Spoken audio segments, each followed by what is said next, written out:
Welcome to social post. నేను మౌనిక. ప్రస్తుతం మనతో BRS fire brand Pavani Goud గారు ఉన్నారు. ఆవిడతో మాట్లాడదాం. నమస్తే. నమస్తే. ఎలా ఉన్నారు? Okay, fine. Thank you so much. చాలా బిజీగా ఉన్నారు, అయినా కూడా ఇంటర్వ్యూ ఇచ్చారు అడగగానే. మీరు కూడా బీఆర్ఎస్ పార్టీలో చాలా యాక్టివ్గా ఉన్నారు. ఇక్కడ ఎవరు ఏ కామెంట్ చేసినా కూడా ఇచ్చి పడేస్తున్నారు వాళ్ళకి. ఎందుకు అంటే మీకెందుకు అంత ఇంట్రెస్ట్? రాజకీయాల్లోకి నెక్స్ట్ రావాలనుకుంటున్నారా, లేకపోతే పార్టీ నుంచి మిమ్మల్ని ఎవరైనా ప్రోత్సహిస్తున్నారా ఇలా మాట్లాడారు? రాజకీయాల్లోకి రావాలి అనుకుంటున్నా కాదు, నేను రాజకీయాల్లోనే ఉన్నా. మా నాన్న రాజకీయ నాయకుడు. టీఆర్ఎస్ పార్టీ ఆవిర్భావం 2001 నుంచి మా డాడీ క్రియాశీలకంగా నియోజకవర్గ ప్రచార కార్యదర్శి పోస్ట్లో ఉండి ఆయన పార్టీకి వెన్నుదన్నుగా ఆయన పనిచేసిండ్రు. ఆయన బాటలోనే ఆయన మాటలు విని నేను ఇన్స్పైర్ అయ్యి కేసీఆర్ గారి మీద నేను ఈ విధంగా పనిచేస్తూ ఉన్నాను. మీ మీద వచ్చే రూమర్స్ ఏంటంటే ఈవిడ ఏదో పార్టీలో పొజిషన్ కోసం మాత్రమే ఇలా మాట్లాడుతుంది, లేకపోతే మాకు లేని అవసరం ఈమెకెందుకు అని మీ పార్టీలో కానివ్వండి, లేకపోతే అధికారంలో ఉన్న పార్టీలు కానివ్వండి ఇట్లా మాట్లాడుతున్నారు. దానికి మీరేమంటారు? ఇప్పుడు మా పార్టీ వాళ్ళు మాట్లాడుతున్నారంటే నేను చేస్తున్న పని ఓర్వలేక మాట్లాడుతున్నారు కావచ్చు. పక్క పార్టీ వాళ్ళు మాట్లాడుతున్నారంటే నేను చేస్తున్న వాళ్ళ వైఫల్యాలను ఎప్పటికప్పుడు ఎత్తి చూపిస్తున్నా కాబట్టి వాళ్ళు తట్టుకోలేక నా మీద అలాంటి మాటలు మాట్లాడుతున్నారు. నాకు ఒక పొజిషను అది ఇది కావాలని నేను ఎప్పుడు అనుకోలేదు, ఇక ముందు కూడా నేను అనుకోను. కేసీఆర్ గారు ఎవరికి ఎప్పుడు ఏ పొజిషన్ ఇవ్వాలనేసి ముందే రాసి పెట్టుకుంటారు. ఆయన నా వల్ల పార్టీకి లాభం జరుగుతుంది అనుకుంటే ఆయన పొజిషన్ ఇస్తారు, లేకపోతే లేదు. పొజిషన్ కోసం పాకులాడే ఫ్యామిలీ నాదైతే కాదు. 2001 నుండి మా నాన్న ఉన్నా కూడా ఏ పొజిషన్ అడగలేదు, పార్టీకి క్రియాశీలకంగానే పనిచేసిండ్రు.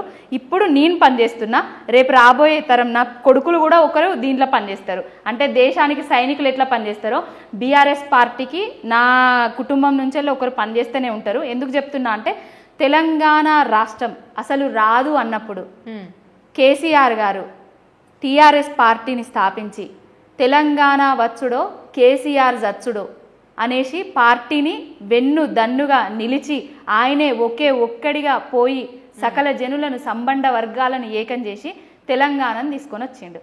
అప్పుడు ఏమన్నారు? మామాసకు పుట్టింది పార్టీ, పుణ్యానికి చచ్చిపోతుంది ఈ పార్టీ, తెలంగాణ వచ్చేదా సచ్చేదా ఎందుకు అని అన్నారు కేసీఆర్ గారిని. ఆ కేసీఆర్ గారు తెలంగాణ తెచ్చి అరే మీరు ఎవరు అని అడిగితే మేము తెలంగాణోళ్ళం రా అబ్బాయి, మా యాస గిట్లుంటుంది, మా భాష గిట్లుంటుంది, మా సంస్కృతి గిట్లుంటుంది, మా సాంప్రదాయం గిట్లుంటుంది అనేసి దేశమే మన వైపు చూసే విధంగా చేసిండు. మనకు ఒక ఐడెంటిటీ తీసుకొచ్చిండు. ఆయన కోసం ఇంతకంటే ఇంకెక్కువ పనిచేయడానికి కూడా సిద్ధంగా ఉన్నా నేను. అంటే బేసిక్గా ఒక పొజిషన్లో ఉన్న వాళ్ళకే అపోజిషన్ పార్టీ కానివ్వండి, లేకుంటే అధికారం ఉన్న నాయకుల మీద ఏమైనా కామెంట్లు చేస్తే వాళ్ళకు బెదిరింపులు అట్లా వస్తున్నాయి అని సైలెంట్ అయిపోతూ ఉంటారు. మీకు అలాంటివి ఏమైనా వచ్చారంటే రఫ్ అండ్ టఫ్ మాట్లాడిస్తూ ఉంటారు కదా, సో మీకు అలాంటివి ఏమన్నా ఎదురయ్యా? చాలా కోకొల్లలు అవి. కొడంగల్ నుంచి ఒక అతను ఫోన్ చేసి నన్ను మొత్తం లేకుండా చేసేసి నడి బజార్లో నిలబెడతా అని చెప్పేసిండు. ఇంకొక అతను మొత్తం లేకుండా చేసి నడి బజార్లో నిలబెట్టి ఉరికించుకుంటా కొడతామని చెప్పారు. అయినా కూడా నేను తగ్గలేదు. ఇంకా మొన్నటికి మొన్న ఇసుక మీద కాళేశ్వరం మీద నేను తీస్తుంటే మాకు లారీలు ఉన్నాయి, టిప్పర్లు ఉన్నాయి, ఆమెతో కలిసి మీరు కూడా తిరుగుతున్నారు, నాతో కొంతమంది వస్తారు కదా, ఆమెతో కలిసి మీరు కూడా తిరుగుతున్నారు, జాగ్రత్త, ఆమె కారు నెంబర్ తెలుసు, ఆమె ఎక్కడికి పోతుందో తెలుసు, ఏ నైట్ అయినా వచ్చి ఏదో గుద్దేసి వెళ్ళిపోతే చచ్చిపోతుంది అని చెప్పేసారు.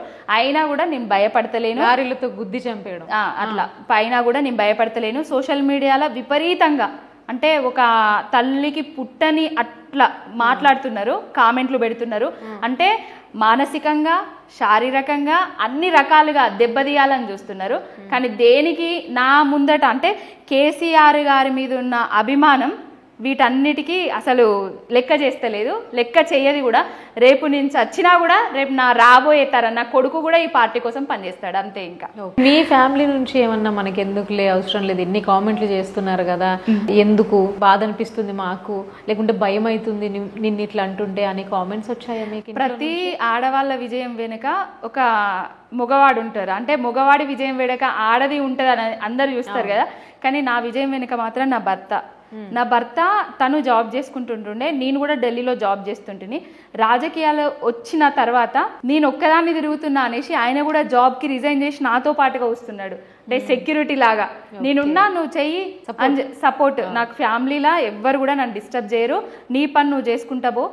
అసలు నా ఫ్యామిలీ కాదు, నా ఊరు మొత్తం, నా ఊర్లో ప్రతి ఒక్కరు ఇక్కడ ఒక ఆమె జడ్జి అయింది, ఒక ఆమె లాయర్ అవుతుంది, ఒక ఆమె డాక్టర్ అవుతుంది, నువ్వు మా ఊరు నుంచి వెళ్ళి పెద్ద లీడర్ అవుతున్నావు, అందరు గుర్తిస్తున్నారు, కేసీఆర్ గారి గురించి నువ్వు పనిచేస్తున్నావు అంటే మేము గొప్పగా అనుకుంటున్నాం, తెలంగాణ తెచ్చిన ఆయన కోసం చేయి బిడ్డ అనేసి మా ఊరోళ్ళు కూడా నాకు సపోర్ట్ చేస్తున్నారు. అంటే మీకు విల్లాలు కానివ్వండి, డబ్బులు కానివ్వండి పార్టీ తరపు నుంచి వస్తున్నాయి, మీరు అందుకే ఇంత మాట్లాడుతున్నారు అని కొంతమంది అంటున్నారు, నిజమేనా? నా మనస్సాక్షికి తెలుసు, పార్టీ పెద్దలకు తెలుసు ఆ విషయము. బాపు కేసీఆర్ గారికి తెలుసు, రామన్న గారికి తెలుసు, హరీష్ అన్నకు తెలుసు, కవితక్కకు తెలుసు. నాకు వాళ్ళు ఏమి ఇచ్చిండ్రు, ఏమి ఇయ్యలేదు, నేను దేనికోసం పనిచేస్తున్నా, ఎందుకోసం. రీసెంట్లీ రామన్ననే పిలిచి నన్ను ఏమన్నాడంటే, బాపు బాపు అని మేమన్నా గిన్నిసార్లు విలువలేదు కావచ్చురా, డెడికేషన్ తోటి పనిచేస్తున్నావు కానీ అని చెప్పిండు.